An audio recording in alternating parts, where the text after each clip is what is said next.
What if a single accident could change the course of two very different lives on a stormy Seattle morning? A young widow carrying a tray of cheap coffee collided with a powerful CEO in the lobby of a red brick tower.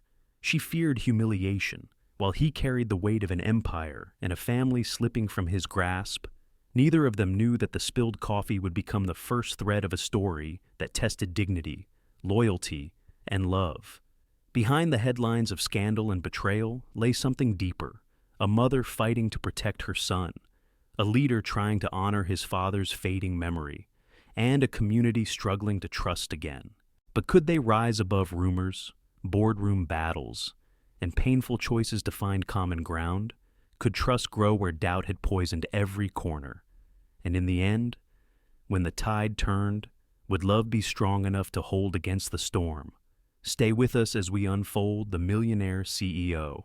Had coffee spilled on him, but fell for the secretary who dared to do it.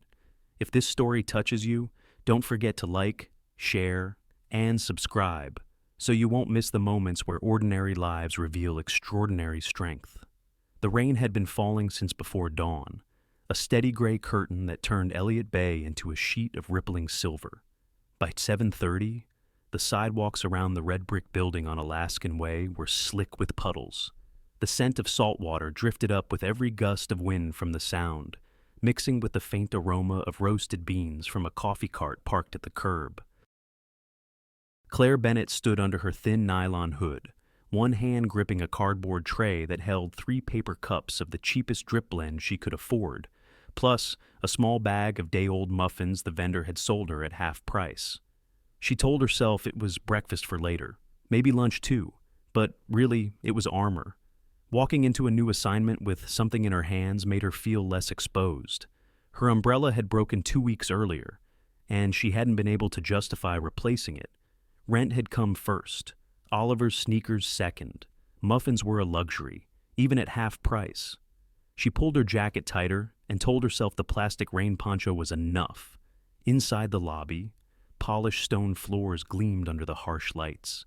The building had the kind of authority only age could lend wide staircases, brass railings worn smooth, walls that smelled faintly of old wood and salt air. Claire had admired it from the ferry more than once. She never imagined she'd be walking inside as anything other than a visitor. Her sneakers squeaked as she crossed the entry. She tried to quiet her steps, willing her nerves to settle. At 35, she had grown used to starting over, office after office, assignment after assignment. She told herself this one was no different, just another temp job, just another week or two of keeping her head down. She adjusted the tray in her hands, careful with the flimsy cups. The coffee sloshed dangerously close to the rims. That was when she collided with a man coming around the corner. The impact jolted through her arm. In an instant, hot liquid arced upward and splattered across the chest of his light gray suit. The sound was sharp, the pop of the cardboard lid, the splash against wool, the hollow clatter of a cup hitting the stone floor. Oh no. Claire froze, her breath catching. She dropped the muffin bag and reached for napkins that weren't there. The tray tilted, another cup threatening to spill. The man looked down at himself, then at her. His eyes were clear, steady, and not at all forgiving. He had the kind of face that was both handsome and severe, lines set by discipline more than age. The streak of coffee across his lapel looked almost obscene, like graffiti on a monument. I'm sorry, Claire said, her voice firmer than she felt. I should have watched where I was going. Her cheeks burned, but she forced herself to meet his gaze. Apologize. Yes. Shrink. No. She had spent too many years being told she was clumsy, careless, not enough. She wouldn't hand that power over again, not to a stranger in an expensive suit. The man didn't move. He studied her, silent, like he was deciding what kind of person she was. His hair was dark, rain-slicked at the edges, his jaw tight. For one terrible second, she thought he might call security. Behind her, the revolving door swished. Footsteps echoed across the lobby. She bent quickly to pick up the fallen cup, her hands trembling. The coffee had left a brown streak on the stone, already spreading under her sneakers. She cursed herself for not carrying tissues. When she straightened, the man was still there, still silent. Only the faint tightening of his jaw suggested irritation. Claire adjusted the tray, willing her hands to steady. The flimsy badge clipped to her poncho swung forward, the bold red letters shouting temporary staff under the name of the agency. The stranger's eyes flicked to it. Something unreadable passed over his expression. "I'll clean it," she said quickly, nodding toward his suit. "Or pay for the dry cleaning. I'm sorry, really, it was an accident." Her words hung in the air, thin and inadequate. He gave a brief nod, whether in dismissal or acceptance. She couldn't tell and stepped past her. The echo of his polished shoes faded into the hall. Claire stood rooted to the spot, her pulse still hammering. The warmth of the coffee clung to her skin. "Great start," she muttered under her breath. "Perfect." She forced herself to move toward the reception desk. The tray felt heavier now, as if the coffee had soaked up her confidence. The receptionist glanced up, her smile polite. Claire signed her name on the clipboard, the pen slipping once in her damp fingers. She glanced toward the elevators, wondering if her knees would hold her all the way up. When the doors opened, she stepped into the waiting area. Leather chairs, tall windows overlooking the gray water, art on the walls that probably cost more than her car had when it was still running. And there, across the room, stood the man from the lobby. He was speaking to a group of executives, his ruined jacket replaced by another that looked just as tailored, just as costly. They listened intently, heads bent, as if every word he spoke carried weight. The receptionist's tone shifted as she greeted him, warmer, deferential.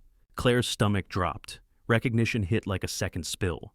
The man she had doused with coffee was Mason Whitaker, CEO of Whitaker Harbor Holdings. The name printed on the wall behind the reception desk.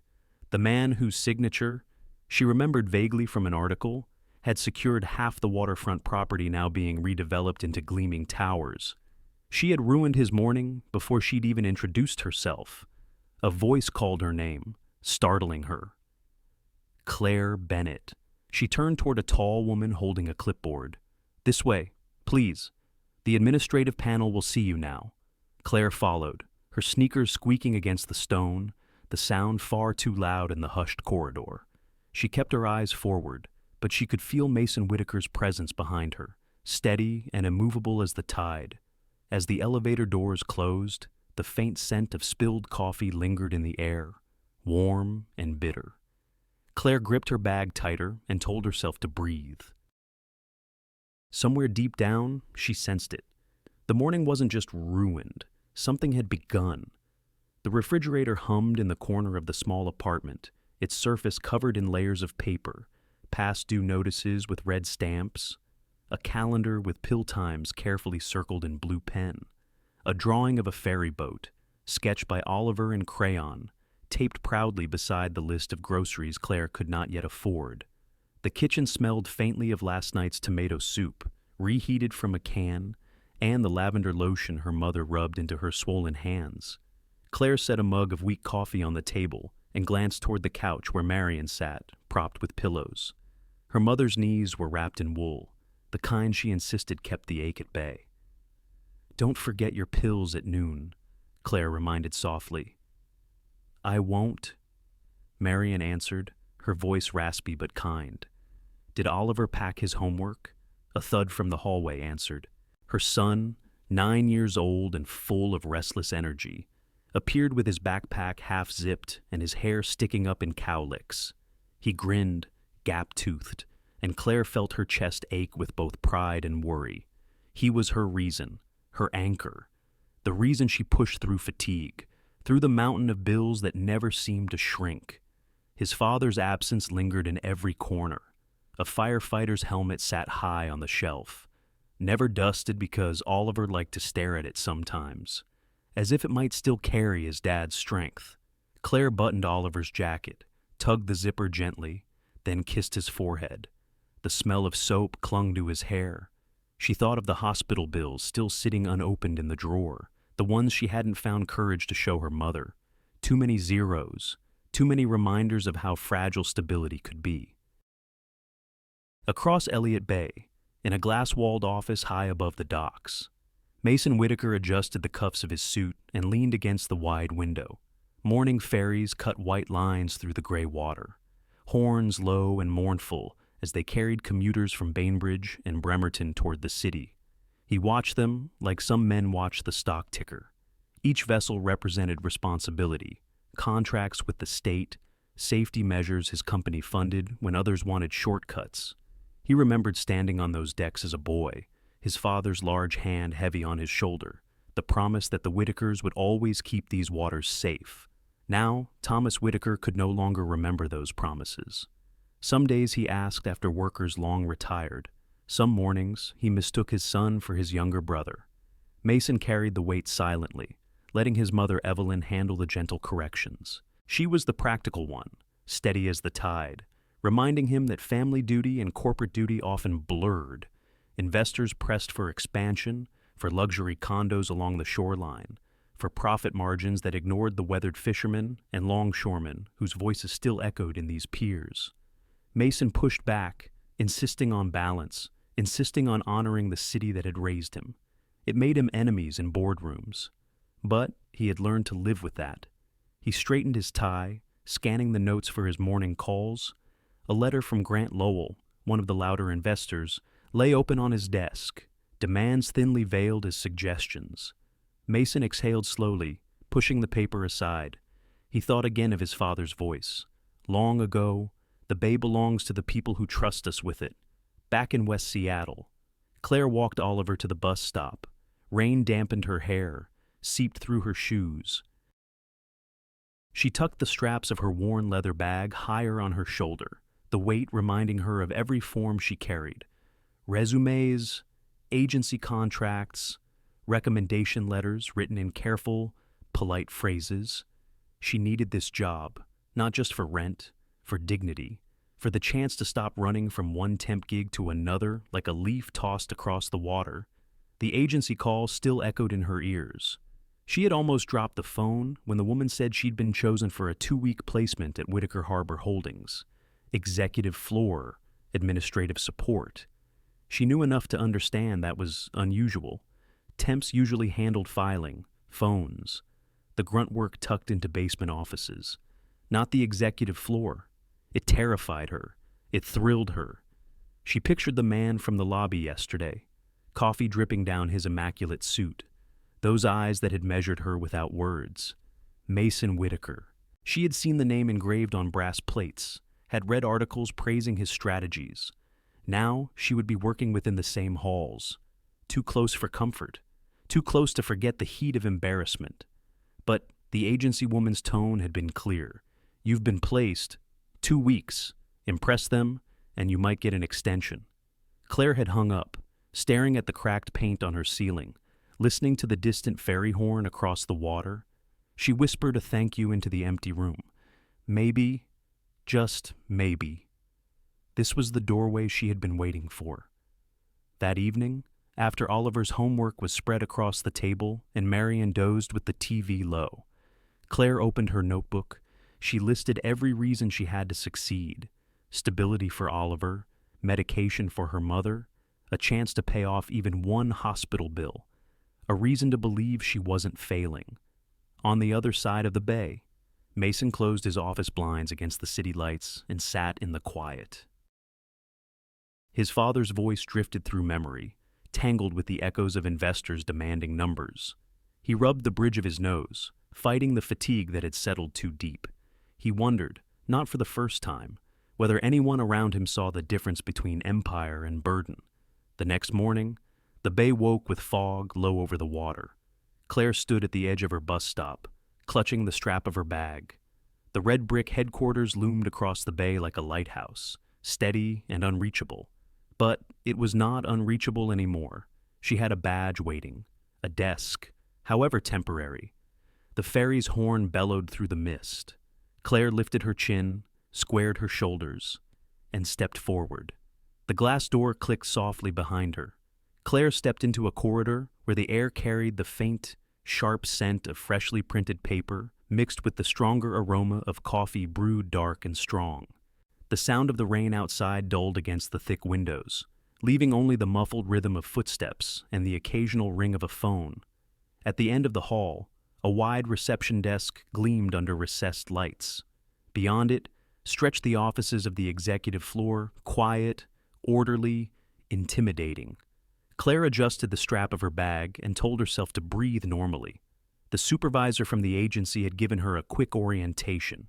You'll be assisting the executive assistants, filing, phones, calendar overflow, nothing too demanding. But as Claire sat down at the workstation tucked against the far wall, she realized nothing here was ordinary. The calendar app alone looked like a fortress, rows of appointments stacked back to back, each color-coded, each precise, 10 minutes for a call, 20 for a briefing, exactly 45 for a board review. She scrolled and scrolled, the names of investors and city officials passing like a litany. Every hour was accounted for. Every minute claimed. She touched the keyboard carefully, afraid even her typing might sound too loud. Mid-morning brought her first real test. An email chain about an upcoming community forum had ballooned into dozens of messages. Fishermen worried about the new marina plans. Shop owners concerned about parking. Environmental groups pushing for more protections. The official assistants were tied up in meetings, and the folder had landed, by default, on Claire's desk. She organized the letters, flagging the urgent ones, highlighting names she recognized from the neighborhood associations. Her fingers hesitated only once when she saw Mason Whitaker's initials at the bottom of the thread. She remembered the coffee stain, the silent look. She swallowed, then kept typing. By noon, she had memorized the rhythm of the place. Meetings started exactly on the hour. Doors opened and closed like clockwork. Staff spoke in low tones, efficient but never hurried. It was a world built on precision, one she had rarely known. During a short break, she pulled out her small notebook, the one she always carried, and tucked a private note in the back. CEO, father requires care reminders. Mother often present. Keep discretion. She didn't know why she wrote it, except that she had noticed a call listed daily under Mason's calendar marked simply family. She respected that kind of discipline, the way he carved space even when his schedule left no room. The afternoon blurred with calls and sorting. Claire found a steady rhythm in placing files into neat stacks, answering overflow phones with her practiced calm, and writing quick notes for the senior assistants. It was work, but it felt different from the endless temp jobs before. Here, order mattered. Here. She felt that her hands could make something steady out of chaos. Late in the day, when most staff were packing up, Claire was still at her desk, aligning papers into folders. The lights overhead had dimmed to evening settings, warm and golden against the gray outside. Rain pressed against the windows in soft sheets, streaking the glass. She heard the click of a door behind her and looked up. Mason Whitaker was standing there, a folder in his hand. He walked with the same measured confidence she had seen in the lobby, but his eyes were less severe now, more focused. "You're with the agency?" he said, his tone even, not a question. "Exactly." "Yes, sir." Claire kept her voice steady, though her pulse jumped. He held out the folder. "This is for the community listening session next week. The Marina project, I want the correspondence organized, key concerns summarized. Make sure the fishermen's letters are given equal weight with the developer's proposals." For a moment, Claire hesitated. This was more responsibility than a temp usually handled. She looked at the folder, then back at him. His expression didn't waver. "Yes, sir," she said finally. Taking it, the cardboard felt heavy in her hands. Mason gave a brief nod, then returned to his office, the door closing with a soft click. Claire sat for a long moment, the folder resting on her lap. Outside, the rain thickened, tapping against the windows like fingers.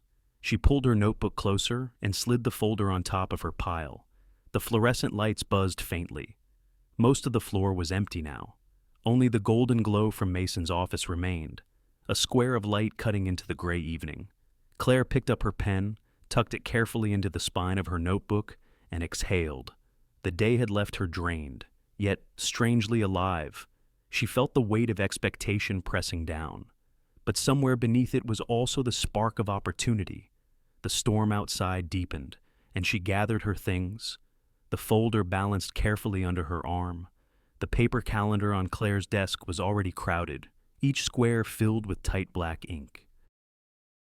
She took a yellow highlighter and drew neat lines across the days, marking Mason's meetings with investors, his briefings with the city council, and the standing calls labeled simply family.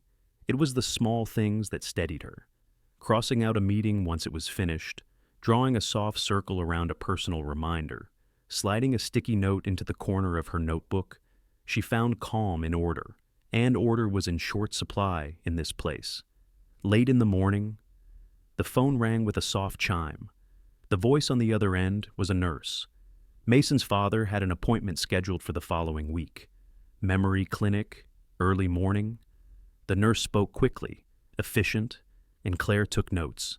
She hesitated before adding the reminder into Mason's already packed calendar, but she did it, carefully, a small square in yellow ink so it wouldn't blend into the sea of corporate tasks. She thought of the man behind the title, a son who still carried duties that never appeared in press releases. An hour later, a package arrived, a simple box wrapped in brown paper, addressed in an older woman's hand. Inside, a tin of butter wafers. Mason's mother, Evelyn, had sent them. The scent of vanilla and sugar drifted out when Claire opened the lid. She set the tin carefully on the credenza outside Mason's office. Small, human gestures softened the sharp corners of the executive floor. Between sorting letters and confirming calls, Claire began noticing patterns. Community correspondence arrived in stacks, some written on crisp letterhead, others on lined notebook paper torn from pads. Fishermen worried about dock space. Shop owners asked about deliveries during construction. A high school teacher requested apprenticeships for students. Instead of just logging them, Claire made a chart. Concerns in one column, possible responses in another. She scribbled an idea in the margin: allocate a portion of marina funds for seawall reinforcement, create safety workshops, expand vocational training. It wasn't part of her assignment, but she couldn't help it. These voices felt familiar, like the neighbors she had grown up with, people who lived paycheck to paycheck, who measured progress in patched roofs and working boats. When Mason stopped by her desk to drop another folder, she slid the chart under her notes. But his sharp eyes caught the edge of her handwriting. "What's that?" he asked. Claire hesitated, then handed it over. He read in silence, his brow furrowing, then lifting slightly. "You wrote this?" "Yes," she admitted, keeping her voice steady. It seemed worth considering. For a long moment, he didn't answer.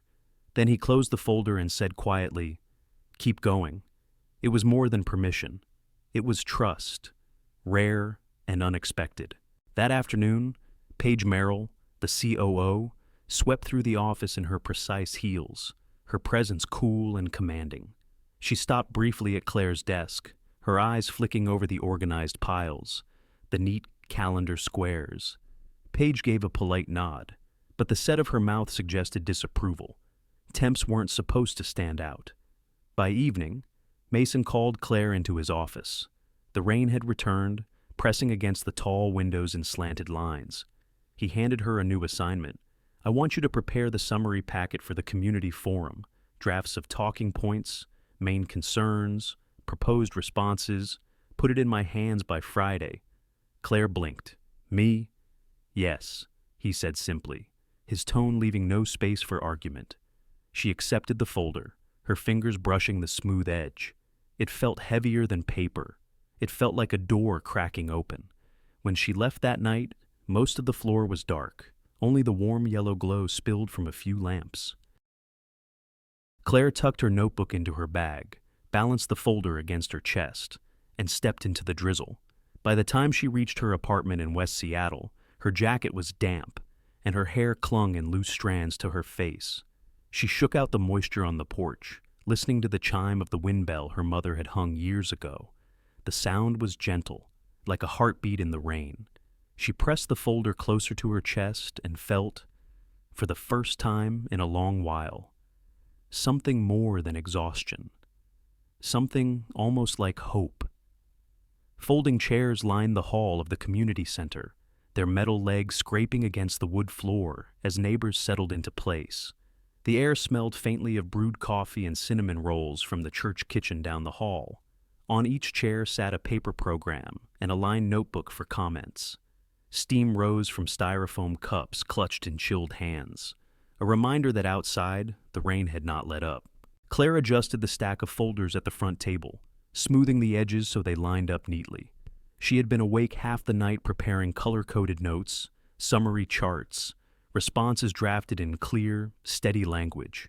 Her stomach fluttered, but her voice, when she greeted the first group of attendees, was calm. Mason sat to one side, flanked by Paige and two other executives.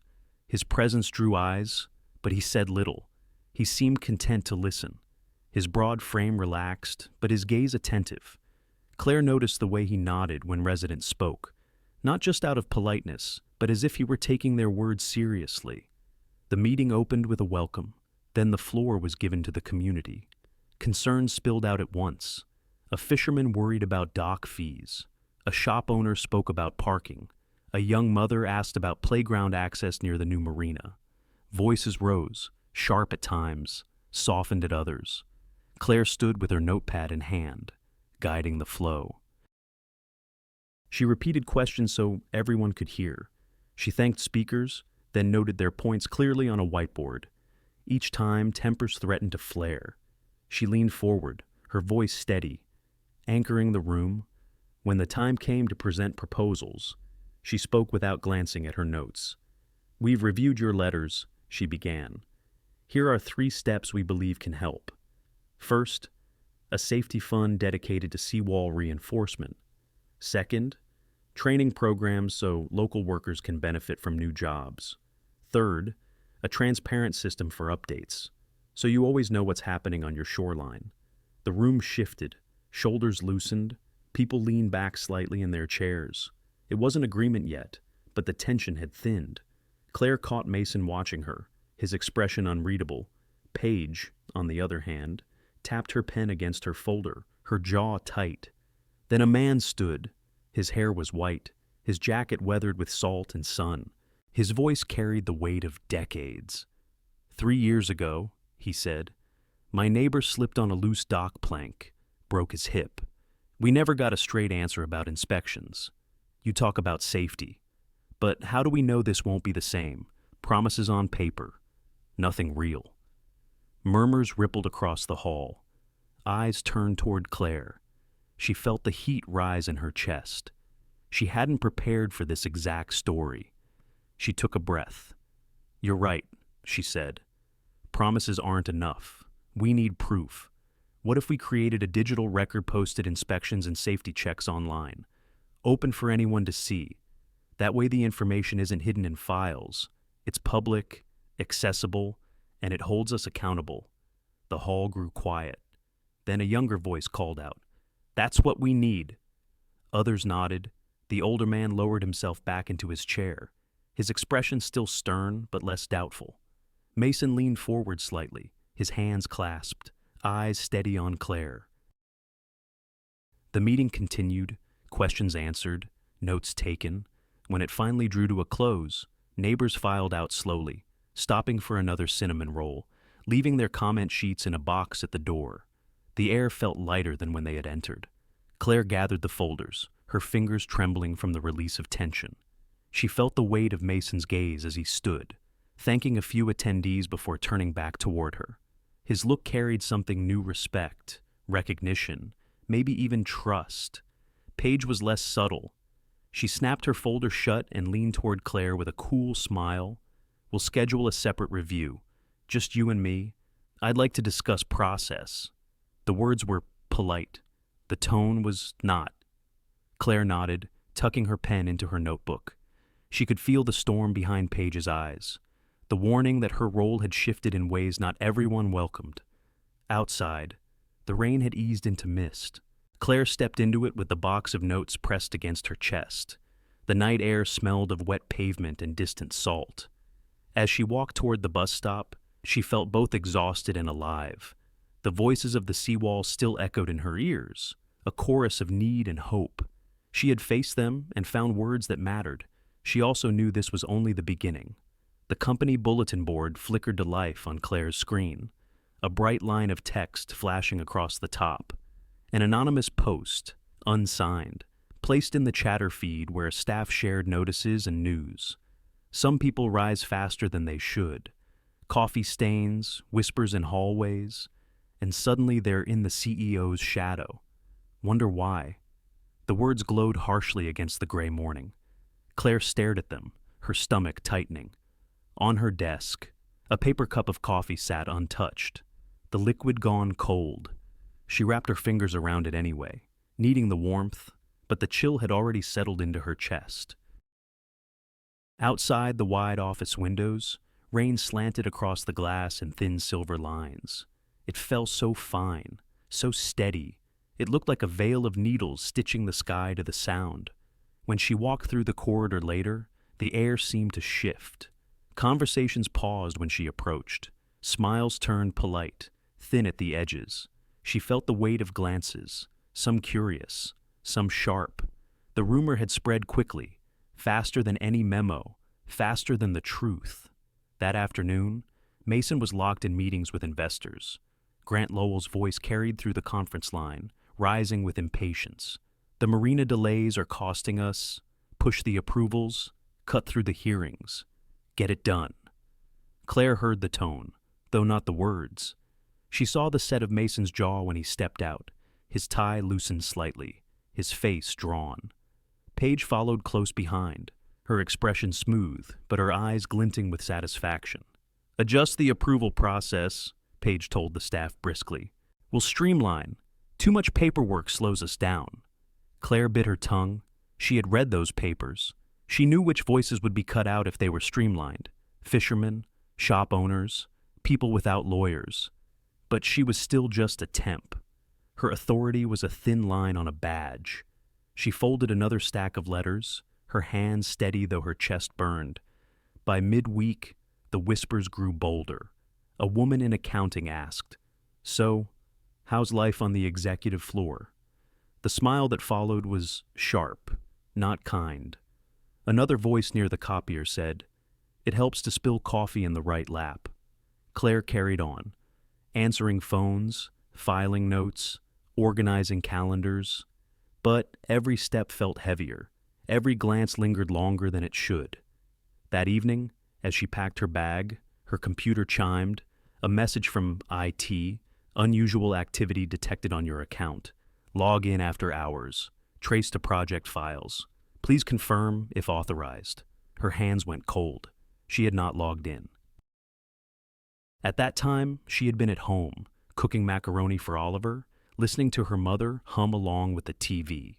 She typed quickly, "Not me, please advise." The cursor blinked, waiting. No reply came. She sat still. The office around her empty. The lights dimmed to after-hours glow. The rain had grown heavier, hammering the roof in sharp bursts. The sound filled the silence, a steady percussion. Her reflection in the dark window looked pale, thinner than she felt. She wondered who had used her name, who wanted her tied to files she had never touched. Finally, she shut down her computer, slipped her notebook into her bag, and walked out. The lobby was nearly deserted. A single security guard nodded as she passed. The glass roof above the atrium was a canvas of rain, each drop striking with a clear, ringing note. The sound was beautiful and terrible. Claire paused at the center of the hall.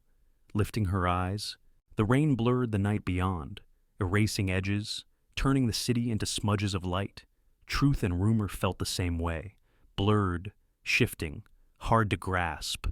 She stood there, listening, the strap of her bag cutting into her shoulder, alone, suspended between what she knew and what others would believe.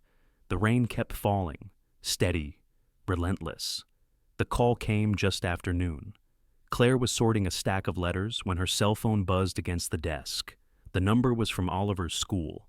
Her stomach dropped before she even answered. "Mrs. Bennett," the teacher's voice said gently. "Oliver's fine. But there was an incident. Some boys teased him. They said things about his dad. He got upset. We thought you should know." Claire pressed her palm against her forehead, closing her eyes. Her son's father had been gone for years, but grief was a wound children didn't understand. It flared sharp in the unkind words of others. She promised to talk to Oliver that evening, then hung up. Her hand still shook when the landline rang again. This time, it was her mother's neighbor. Marion's knees had locked, the pain too sharp. She couldn't get up from the couch. "I'll be right there," Claire said. She gathered her bag, stuffed with half-finished notes, and hurried into the rain. The sky had darkened, clouds heavy, drizzle turning to steady sheets. The damp cold seeped through her jacket as she rushed to the bus. Across town. Mason's phone buzzed during a board update. He excused himself, stepping into the corridor. His mother's voice trembled through the line. "Your father's wandered off." I stepped into the kitchen, and when I came back, he was gone.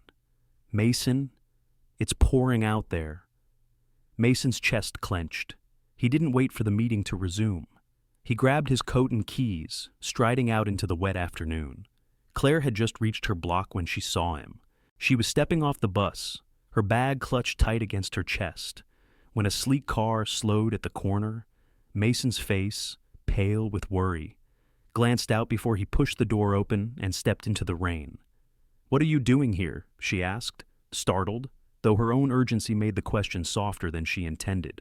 "My father," Mason said shortly. He wandered off. "I think he's headed toward the park." "Have you seen him?" Claire shook her head. "No, but I can help.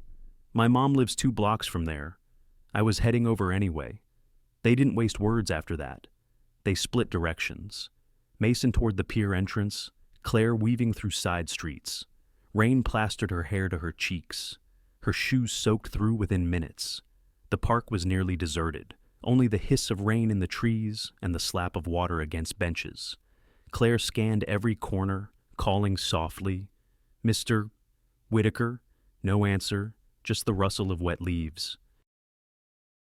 Then, near the old gazebo, she spotted a figure, an older man, jacket hanging open, hair dripping, shoes sinking into the mud. He was staring at the water, lips moving around words only he could hear. "Mr. Whitaker," she called, hurrying forward. He turned slowly, eyes clouded. For a moment his face lit with recognition, but the name that left his lips wasn't Mason's. It was another, a woman's name, his wife's. Long gone. Mason appeared at Claire's side, breath ragged, rain running down his face. He froze at the sound of the name. For the first time, his shoulders sagged. The strong lines of his posture bent under something he couldn't control. Claire stepped closer, slipping her own jacket off despite the chill. She draped it gently around Thomas's shoulders, pulling it snug. "Let's get you warm," she said softly, as if speaking to her own father. Thomas blinked, confused, but let them guide him toward the path. Mason walked on one side, Claire on the other, their steps slow, careful. The rain drummed against the path, steady and cold. By the time they reached the hospital, the older man was shivering, his lips pale. Nurses hurried him inside, voices brisk and professional. A stretcher rolled down the hall, bright lights spilling over damp clothes and muddy shoes. Claire stepped back, letting Mason move closer, his hand still gripping his father's sleeve until the nurses took over.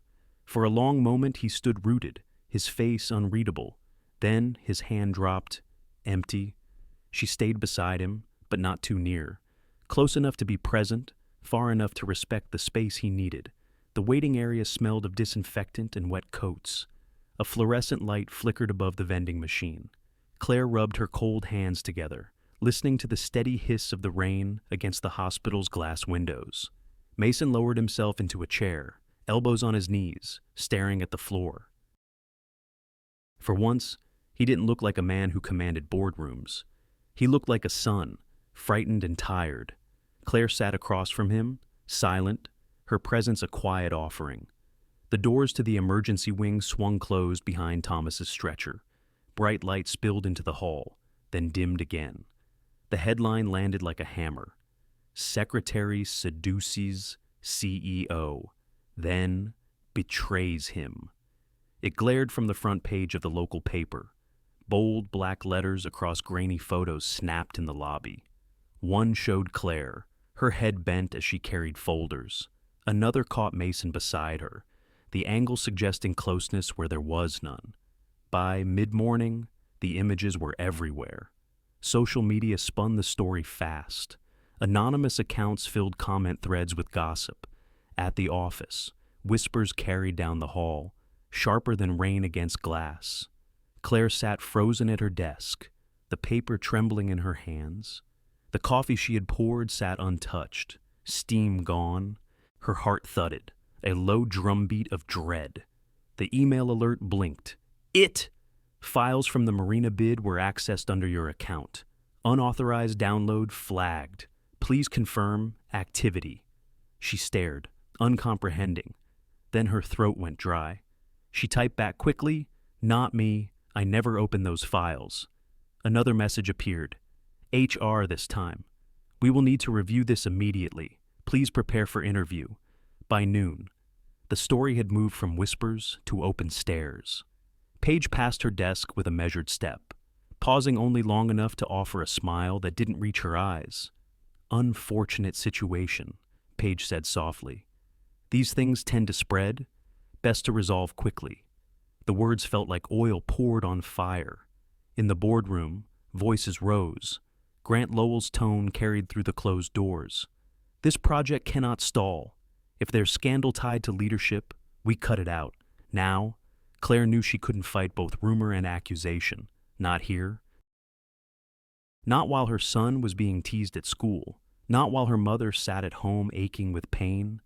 The thought of their names dragged through gossip tightened her chest until she could hardly breathe. That afternoon, she made her choice.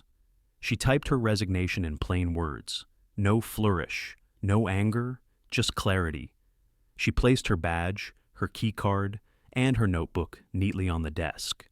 She boxed her few belongings, a framed picture of Oliver, a half-used pack of sticky notes, the pen she favored, and closed the lid. Her hands moved steadily, though her eyes burned. Each object was small, ordinary, but together they had been her thread of hope. Now they were just things to carry home. When Mason entered the office later, he found only the empty desk, the chair pushed in, the monitor dark, the faint outline of where her calendar had once sat. His jaw tightened. He had been in meetings, torn between investors demanding distance and his own rising urge to shield her. He had not chosen fast enough. By then, Claire was already in the lobby. The guard gave her a sympathetic nod as she balanced the cardboard box against her hip. The elevator doors slid open. She stepped inside, her shoulders squared, though her chest felt hollow. The doors closed with a soft thud. Outside, the storm had broken wide. Rain poured from the sky in sheets, battering the roof of the atrium until the sound swallowed everything else. Claire tightened her grip on the box. Each step away from the building was a step toward dignity, even if it cost her everything she had fought for. The kitchen table had disappeared under clutter. Brown cardboard boxes leaned against each other. Rolls of tape rolled to the floor. A black marker bled through paper labels. Claire bent over the table, folding Oliver's shirts one by one, tucking them into a box lined with grocery bags. The smell of laundry soap clung to the fabric.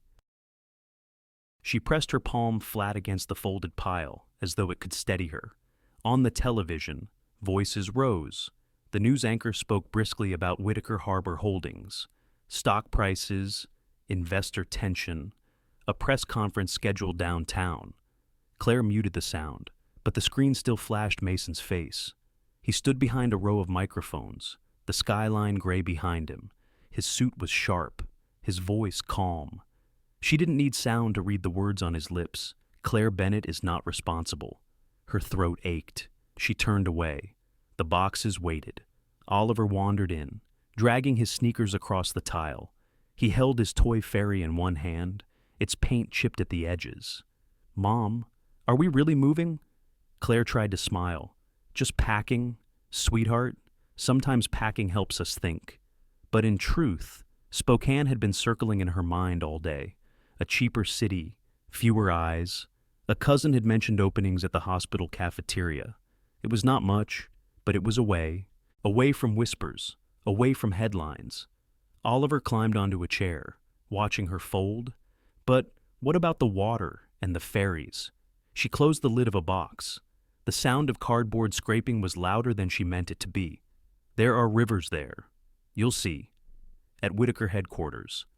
The boardroom crackled with frustration. Mason stood at the end of the table, sleeves rolled, tie loosened. His voice carried steady as he repeated what he had told the press: Claire was not guilty. She had been framed, scapegoated.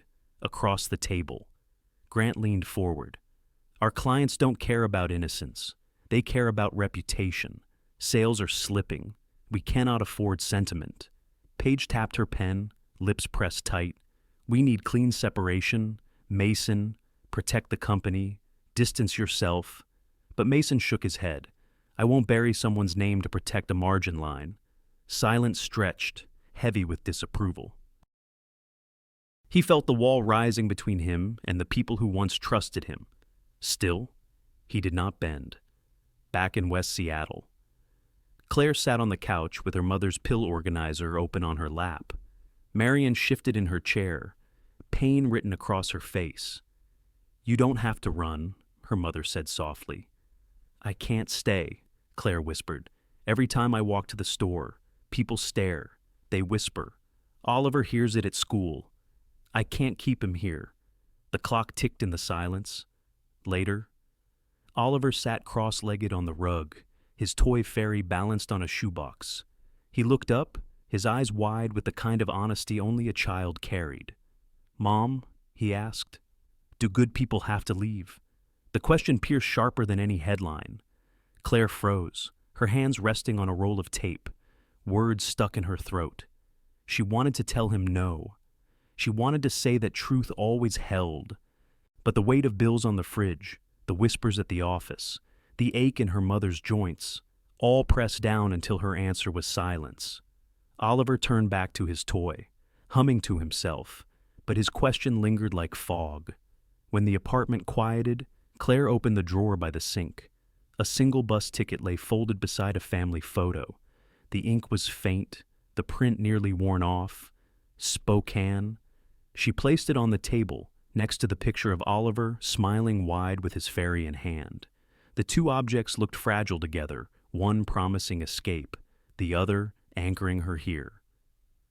Outside, the Seattle night pressed heavy. Rain traced lines down the window, each drop catching the glow of streetlights. Claire stood still, box tape in her hand, knowing she stood at a crossing she could no longer avoid. The email arrived at dawn. Claire opened her laptop on the kitchen counter, steam rising from her chipped mug. The subject line blinked, "Offer of employment, San Diego Harbor Foundation." Her breath caught. A clear job, decent pay, far from scandal, a city with sunshine instead of endless gray. She pictured Oliver on a beach, running free, his laughter chasing seagulls. Before she could finish reading, another notification slid onto the screen. This one from Whitaker IT. "We have traced the unauthorized access. Evidence shows your account was spoofed. You were not responsible." Her knees weakened. She sank into a chair, staring at the words. Relief mingled with exhaustion. She had known the truth, but seeing it written in black letters steadied her like a hand at her back. Later that morning, Mason stood before the board with a document thick as a binder. His voice was firm, effective immediately. New ethics protocols will be adopted. No executive may directly manage someone they are personally involved with.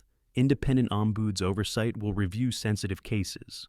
Promotions will require panel approval, not individual authority. Some members frowned, others whispered. Grant's lips pressed into a thin line. Mason pressed on. "This is not just about Claire Bennett.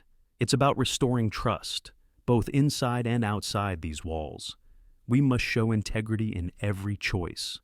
The motion passed, narrow but real. By afternoon, Mason sent an email to Claire, a formal invitation cloaked in careful wording. We would like you to return in a new role, Director of Community Relations, independent, reporting through the Oversight Council. Your voice matters here. So does your name. She read it twice, the weight heavy. That evening, Mason called. His tone was measured, but underneath, she heard fatigue and hope twined together. Claire, you deserve vindication. Publicly, I'll make a statement.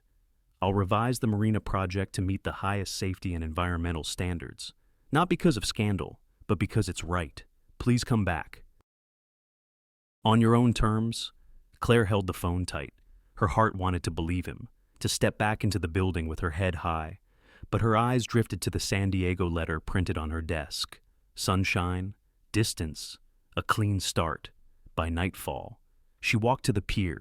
Rain had slicked every plank, turning the wood dark and shining. The bay was restless, waves tapping against pilings. In her hands, 2 envelopes sagged with damp corners. One bore the San Diego seal, its logo bright. The other carried the Whitaker crest, heavier paper, formal weight. She stood at the railing, the city lights blurring through the drizzle. The cold air cut sharp in her lungs. Her mind raced. Spokane had been an escape. San Diego promised a reinvention. Whitaker offered redemption. Each path carried a price, uprooting her son, leaving her mother behind, or stepping back into the shadow of headlines. Behind her, footsteps echoed faintly, but she didn't turn. She wasn't ready to choose in anyone's presence. She looked down at the letters, paper, ink, yet they carried futures, each pulling her in different directions. Oliver's words returned, soft as the rain. Do good people have to leave? Claire closed her eyes, pressing both envelopes to her chest. From across the water, a ferry's horn blew long and low, rolling over the waves. It sounded like a summons, or maybe a warning. She drew a slow breath, lifting her gaze toward the red brick tower that rose against the skyline. The place where everything had unraveled, the place where something still waited. The letters sagged in her grip, blurred by rain, as the city held its breath for her answer. The conference room was overflowing. Reporters lined the back wall, notebooks and recorders at the ready. Cameras clicked as the board filed in. At the center of the long oak table lay a single folder, its white sheet placed with deliberate care. The headline in bold letters read, Official Statement, Claire Bennett. Cleared of all allegations. Claire sat near the back, her palms pressed to her knees. Her breath came slow, steady.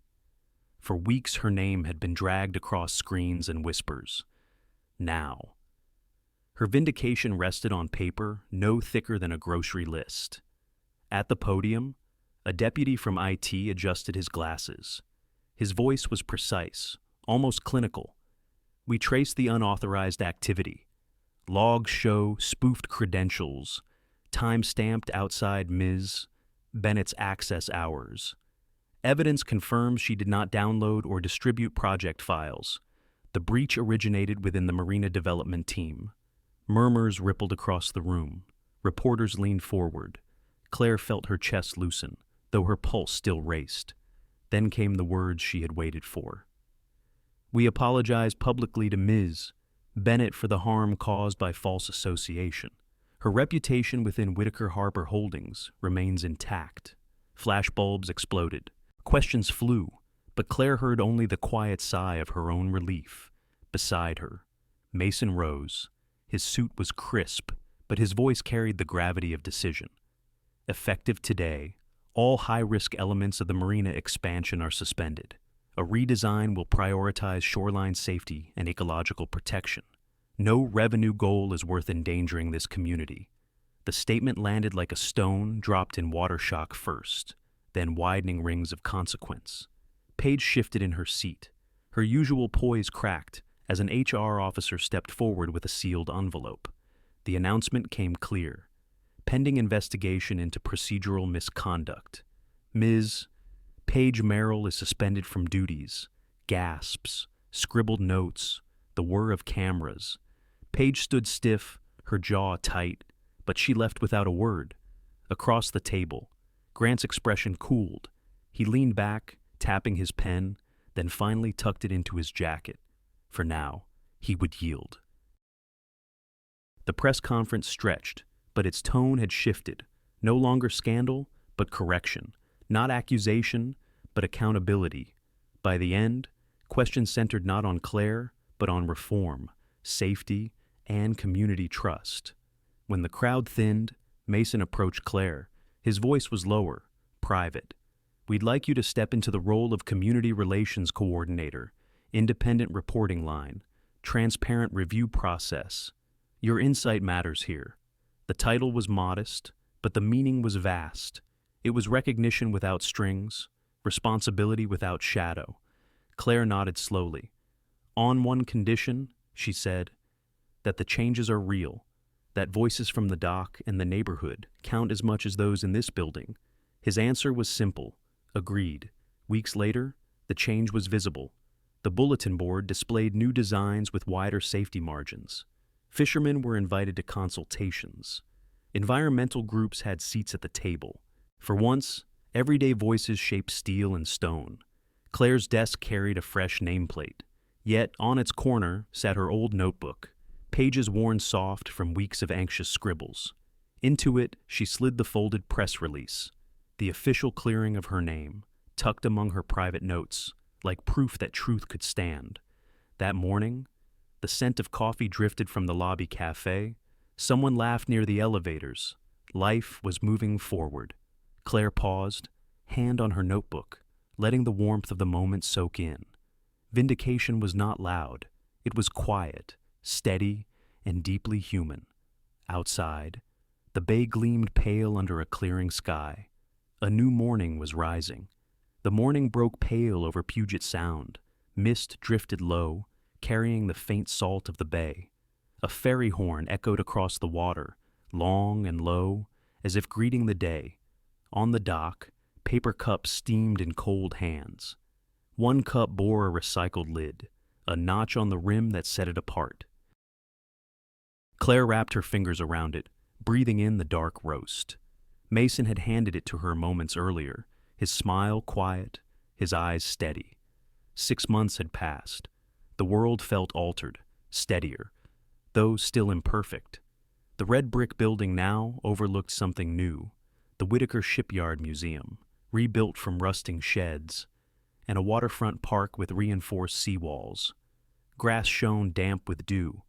Playground swings creaked softly, and benches faced the water where gulls wheeled. Families gathered with umbrellas. Fishermen stood at the edges, nodding approval. Children clutched balloons. The community had come, not out of protest, but to celebrate. Mason moved among them, speaking less than usual, listening more. His voice carried gratitude when he addressed the small crowd. "This city raised me. It raised my father. Today we honor that trust with a safe shoreline and a place where stories are preserved." Thomas Whitaker sat in the front row, a blanket around his shoulders. His eyes were clearer than usual, his smile small but real. "Looks just like it used to," he whispered to Evelyn, recalling a shipyard he once walked daily. For one day, memory gave him back the man he had been. Claire stood nearby with Oliver and Marion. Oliver clutched her hand, pointing at the museum banners, his excitement bubbling. Marion leaned on her cane, her eyes bright with pride. "You did this," she murmured to Claire. Your voice carried. The ribbon was cut, applause rising like tide. But amid the cheer, Mason's gaze kept seeking Claire. Later, when the crowd thinned, he drew her toward the ferry dock. The wooden planks were slick from morning mist. Gulls cried overhead. The water slapped gently at the pilings. He handed her the same cup she still held, nodding at the lid. "Check it." She frowned, puzzled, then lifted it. Nestled beneath was a small velvet circle. Inside, a ring caught the thin sunlight, simple and unadorned, gleaming with quiet promise. Her breath caught. The world slowed to the sound of waves and distant horns. Oliver leaned closer, eyes wide. Marian pressed her lips together, smiling faintly. Even Thomas, for that brief lucid moment, looked on with pride. Mason spoke softly, but his words carried over the water. I don't promise perfection, only this that love, duty, and integrity will guide every choice we make. Together. Claire blinked against the mist that was not only from the bay. She closed the lid gently, keeping the ring hidden for now, but her smile told him her answer. The coffee cup in her hand felt warm, grounding. She thought of the first time coffee had spilled between them, chaos and shame. Now it had become a symbol of trust, of a bond that had weathered rumor, rain, and doubt. They stood at the rail as the ferry pulled from the dock, its horn sounding again, gulls scattering upward. The city stretched before them, strong and imperfect, but theirs to walk. Claire leaned into the wind, Oliver's laughter at her side, Mason's steady presence close. The water shimmered with morning light, and for the first time in a long while, the future felt not fragile, but firm. Life often turns on the smallest of moments, a spilled cup of coffee, a chance meeting, a word spoken at just the right time. This story reminds us that dignity and kindness in those ordinary moments can change everything. Claire, carrying the weight of loss and responsibility, chose honesty and resilience when the world misunderstood her. Mason, burdened by duty and legacy, discovered that true leadership is not power, but listening, protecting, and honoring what matters most. Together, they faced storms of rumor, betrayal, and doubt. Yet they proved that integrity is stronger than scandal, and compassion more enduring than fear. For those of us who have lived long enough to know life's hardships, the lesson is clear storms will come, and people may judge, but holding fast to our values can steady us through the rain. We cannot control every headline, but we can choose how we respond with grace, courage, and truth. In the end, love is not grand gestures, but the steady presence in everyday struggles, a coat offered in the rain, a hand held at the right moment, a promise kept, and that is what builds a future worth trusting. Thank you for spending your time with us and letting this story accompany your day. If it touched your heart, please give it a like, share it with someone who might need its message, and don't forget to subscribe to our channel. Your support helps us bring more stories of hope, courage, and love to life.